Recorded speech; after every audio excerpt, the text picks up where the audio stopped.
మీరు కూడా ఇలాంటి ట్రెండింగ్ టెక్స్ట్ ఎఫెక్ట్ని అయితే ఎడిట్ చేసుకోవచ్చు విత్ క్యాప్కట్. ఒక బ్లాక్ బ్యాక్గ్రౌండ్ తీసుకొని టెక్స్ట్ని యాడ్ చేసుకొని మీకు నచ్చిన టెక్స్ట్ ఇచ్చి పైన ఉన్న ఎక్స్పోర్ట్ బటన్ని క్లిక్ చేసి వీడియోని అయితే ఎక్స్పోర్ట్ చేసుకోండి.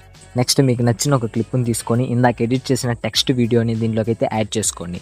నెక్స్ట్ కింద ఉన్న ఓవర్లే బటన్ అయితే క్లిక్ చేసి దాన్ని ఓవర్లే చేసుకోండి. రిమూవ్ బ్యాక్గ్రౌండ్ మీద క్లిక్ చేసి క్రోమర్ కీని అయితే సెలెక్ట్ చేసుకొని ఆ టెక్స్ట్లో మనకి ఏ కలర్ అయితే బ్యాక్గ్రౌండ్ రిమూవ్ అవ్వాలో దాన్ని సెలెక్ట్ చేసుకొని ఇంటెన్సిటీని ఫుల్ చేసుకోండి. నెక్స్ట్ మన టెక్స్ట్ ఫ్రేమ్ని అయితే సెలెక్ట్ చేసుకొని స్టార్టింగ్లోకి మిడిల్లోకి అయితే ఇచ్చండి.